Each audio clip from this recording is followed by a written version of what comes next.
Don't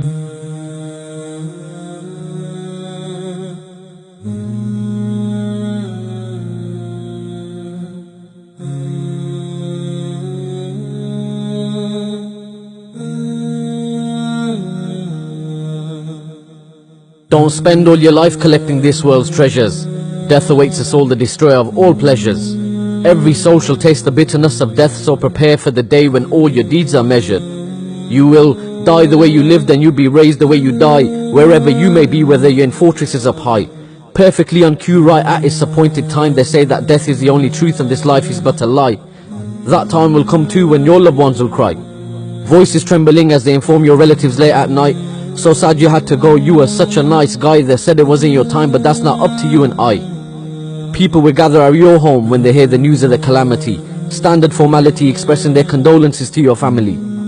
The movement of time is nothing more than an erosion of existence in this dunya. So fulfill your faraid, renew your intentions, and hold on to the Prophet's sunnah, because time waits for no man. So why should it wait for you? You thought life was just a game until death decided to make its move. You were given chance after chance, but now it's too late for you. You procrastinate to prostrate to the one that created you.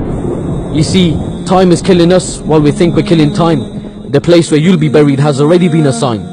We deal with death like it's doubtful when the promise is divine. Will you be satisfied when you're lying in a space that's confined?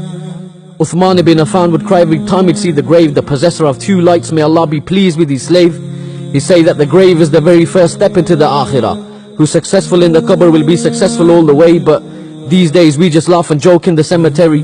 Some don't even visit, believing this unnecessary. Brother, don't forget that even your life is temporary. Don't live your life like death is not in your vocabulary. Others use the term death defying, but nobody's ever defied death. With every step that you take, you're getting closer to your last breath. The cries of the Sahaba, they would drown the sound of the khutbah every time that death was mentioned. Now our own loved ones pass away, yet we show no apprehension. Tomorrow's not guaranteed, but you're still worried about your pension. You were too busy with this world, gave the hereafter no attention. Don't build a life in this dunya by destroying your akhirah. Read and take heed from Surah Al-Waqi'ah. This life's a test, you can't retake or restart it. The cloth which will make your shroud may have already hit the market. O son of Adam, you're only a number of days, and whenever a day passes, part of you passes away. You're a traveler in this world, brother, you're not here to stay, so prepare for the day when your own limbs will have their say.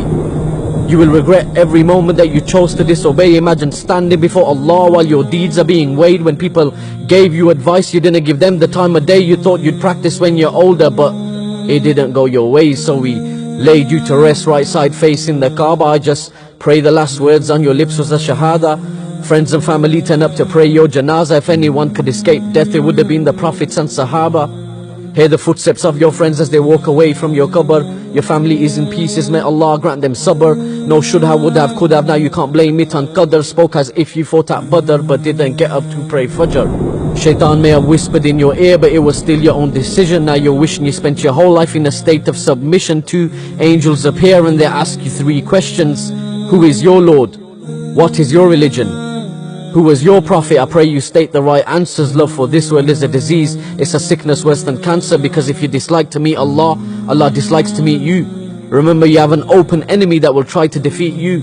Shaitan won't leave you alone. He'll try and misguide you to the end. So if you're losing the battle to him now, then tell me, what will you do then? Once the angel of death takes your soul, it will be too late to repent. His advice to myself, first and foremost, we all need to make amends. Don't want your soul to leave your body like a thorn branch ripping through wet wool. The world is small, our desires are large, the dirt will ensure we're finally full. Angels of dark faces whipping you, calling you by the worst of names, telling you to taste the punishment of the blazing flame, saying, "O evil soul, come out to the anger and wrath of Allah." So while you're alive, make sure everything you do is fi sabilillah. Constantly remember death and try your best not to get misled. If you could hear what happens in the grave, then you would stop burying your dead. My brother, you could be here one morning and be gone by the afternoon. That's why we say, Inna lillahi wa inna ilayhi raji'un.